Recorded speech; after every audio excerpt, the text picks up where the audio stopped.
Hi hello ഈ ഒരു വീഡിയോയിൽ നമ്മൾ 8ാം ക്ലാസ്സിലെ ഇംഗ്ലീഷ് മോഡൽ ക്വസ്റ്റ്യൻ പേപ്പറാണ് ഡിസ്കസ് ചെയ്യുന്നത്. സെക്കൻഡ് ടൈം ഇവാലുവേഷൻ്റെ സെക്കൻഡ് ടൈം എക്സാം ക്രിസ്മസ് എക്സാമിൻ്റെ ഒരു മോഡൽ ക്വസ്റ്റ്യൻ പേപ്പറാണ് ഇവിടെ ഡിസ്കസ് ചെയ്യുന്നത്. അപ്പോൾ നിങ്ങൾ ക്വസ്റ്റ്യൻ പേപ്പർ കിട്ടിയാൽ ഇൻസ്ട്രക്ഷൻസൊക്കെ നന്നായിട്ട് വായിക്കുക.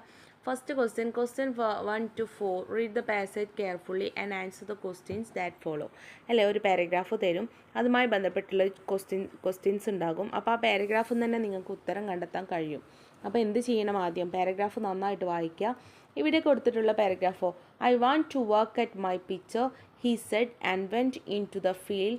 The little sister went too and stood by him watching while he painted. The trees are not quite straight, she said, and oh dear brother, the sky is not blue enough. It will all come right soon, he answered. Will it be of any good? Oh yes, she said, wondering that he should even ask. It will make people happy to look at it. They will feel as if they were in the field. എന്താണ് പറയുന്നത്? എനിക്ക് എൻ്റെ ചിത്രത്തിൽ ജോലി ചെയ്യണം എന്ന് അവന് പറഞ്ഞു, അല്ലേ. എന്നിട്ട് വയലിലേക്ക് പോയി. ചെറിയ സഹോദരിയും അവൻ്റെ കൂടെ പോയി. അവൻ പെയിൻറ് ചെയ്യുന്നത് നോക്കിക്കൊണ്ടിരിക്കുകയായിരുന്നു അവൻ്റെ സിസ്റ്റർ.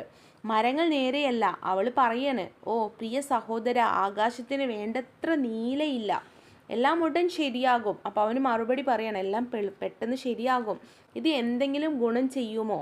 അയ്യോ, അവൾ പറഞ്ഞു, ഇത് നോക്കുന്നത് ആളുകൾ ഫീൽഡിലാണെന്ന് തോന്നും. ആ ചിത്രത്തെക്കുറിച്ചാണ് പറയുന്നത്, അല്ലേ.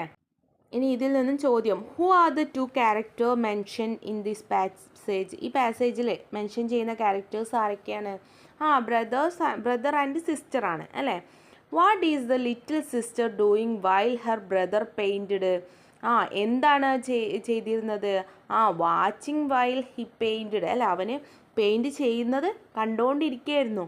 What are the comment made by the little sister. Sister എന്താ പറഞ്ഞത്? എന്താണ് പറഞ്ഞത്? Oh dear brother, the sky is not blue enough, അല്ലേ.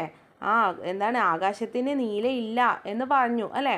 Pick out the word from the passage which means without a curve or bend, അല്ലേ. Without a curve or bend എന്നർത്ഥമാക്കുന്ന words ഏതാണ് എന്നാണ് ചോദിച്ചിട്ടുള്ളത്. ഏതാണ് word? It will all come right soon, അല്ലേ.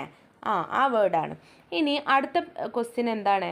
Question 5 to 8 read the following stanza of the poem Song of the Flower and answer the question given below. Am a kind word uttered and repeated by the voice of nature. I am a star fallen from the blue tent upon the green carpet. I am the daughter of the elements, with whom winter conceived, to whom spring gave birth. I was reared in the lap of summer and I slept in the bed of autumn. എന്താണ് ഇവിടെ പറയുന്നത്? എന്താണ്? എന്നെ ശബ്ദത്താൽ ഉച്ചരിക്കുകയും ആവർത്തിക്കുകയും ചെയ്യുന്ന ഒരു നല്ല വാക്കാണ് ഞാൻ എന്ന പ്രകൃതി, അല്ലേ. പച്ച പരവതാനിയിലെ നീല കൂടാരത്തിൽ നിന്ന് വീണ നക്ഷത്രമാണ് ഞാൻ. ശീതകാലം ഗർഭം ധരിച്ച മൂലകളുടെ മകളാണ് ഞാൻ. വസന്തം ആർക്കാണ് ജന്മം നൽകിയത്? ഞാൻ വേനൽക്കാലത്തിൻ്റെ മടിത്തട്ടിൽ വളർത്തപ്പെട്ടു. ശരത്കാലത്തിൻ്റെ കിടക്കയിൽ ഞാൻ ഉറങ്ങി, അല്ലേ. പ്രകൃതിയെക്കുറിച്ചാണ് പറയുന്നത്. ഇനി ഇതുമായി ബന്ധപ്പെട്ടിട്ടുള്ള ക്വസ്റ്റ്യൻസ് നമുക്ക് നോക്കാം. How does the flower describe it self in the first 2 line. ഫസ്റ്റത്തെ 2 വരിയിൽ ഫ്ലവേഴ്സിനെ എങ്ങനെയാണ് വിവരിക്കുന്നത്? ഫ്ലവേഴ്സിനെ കുറിച്ചാണല്ലേ പറയുന്നത്. എങ്ങനെയാണ്? പ്രകൃതിയിലെ റിപ്പീറ്റഡ് ആയിട്ടുള്ള, ആവർത്തിച്ച് വരുന്ന പുസ്തകങ്ങളായിട്ടാണ്, അല്ലേ. A kind of word uttered and repeated by the voice of nature. I am a star fallen from the blue tent upon the green carpet, അല്ലേ. വീണ് കിടക്കുന്ന നക്ഷത്രങ്ങൾ പോലെ, അല്ലേ. അങ്ങനെയാണ് വിവരിക്കുന്നത്. അടുത്ത ക്വസ്റ്റ്യൻ എന്താണ്? What do you mean by green carpet and blue tent. എന്താണ് ഇവിടെ ഗ്രീൻ കാർപ്പറ്റ് കൊണ്ടും ബ്ലൂ ടെൻറ്റ് കൊണ്ടും അർത്ഥമാക്കുന്നത്? ബ്ലൂ ടെൻറ്റ് എന്താണ്? ആകാശം. ഗ്രീൻ കാർപ്പറ്റ് എന്ന് പറഞ്ഞാൽ പ്രകൃതി, നാച്ചുർ. അടുത്ത question, pick out an example of metaphor from the given lines. മെറ്റാഫേഴ്സിന് എക്സാമ്പിൾ കണ്ടെത്താൻ പറയുന്നുണ്ട്. What are the season mention here? ഏതെല്ലാം സീസൺ ഇവിടെ പറയുന്നുണ്ട്? സ്പ്രിങ് പറയുന്നുണ്ട് അല്ലേ, spring season, winter, autumn, summer അല്ലേ, എല്ലാ സീസണൊക്കെ ഈ കവിതയിൽ പറയുന്നുണ്ട്. അപ്പോൾ ഇങ്ങനെ ഒരു കവിത വന്നു കഴിഞ്ഞാൽ അതിൽ നിന്നും ബന്ധപ്പെട്ട അർത്ഥം മനസ്സിലാക്കിയിട്ട് നിങ്ങൾ ആൻസർ എഴുതാൻ ശ്രദ്ധിക്കണം. അടുത്ത ക്വസ്റ്റ്യൻ എന്താണ്? Question 9 to 12, read the following passage and answer the questions that follow. One day, 4 boys approached their guru and gave him a bag full of sweets. അല്ല, ഒരു ദിവസം 4 ആൺകുട്ടികൾ ഗുരുവിനെ എന്ത് കൊടുത്തു? ഒരു ബാഗ് നിറയെ സ്വീറ്റ്സ് കൊടുത്തു. Guru, we can divide these sweets among us evenly, so would you help us please?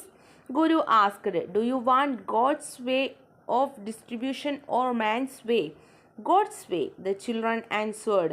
Guru opened the bag and gave 2 handfuls of sweets to one child, 1 handful of the other, only 2 seeds to the third child, and none of the fourth. What kind of distribution is this? The children asked, baffled. Well, this is God's way, he answered.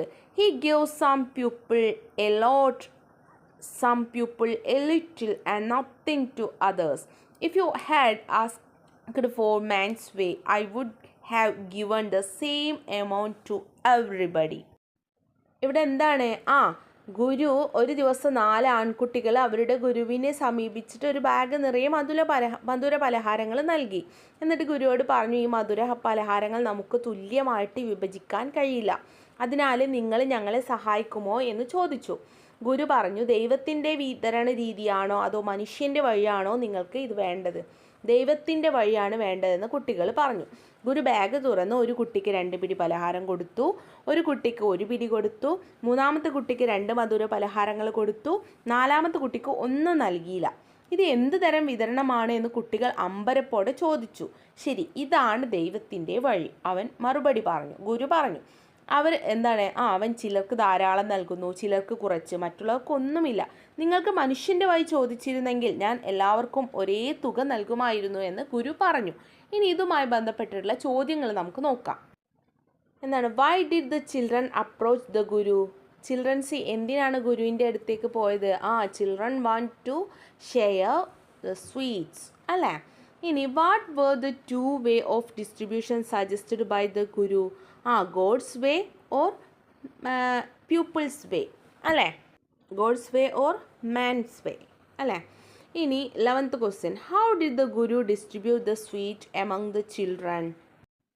Guru opened the bag and gave 2 handful of sweets to one child, 1 handful to other child, only 2 seeds to the third child, and none of the fourth. This God's way to distribute the Guru for children's sweets. Next question, give a suitable title to the story. എന്ത് കൊടുക്കാം? God's വേ എന്ന് കൊടുക്കാം അല്ലേ, the 2 വേ എന്ന് കൊടുക്കാം അല്ലേ, നിങ്ങൾ ഇഷ്ടമുള്ളത് കൊടുക്കാം.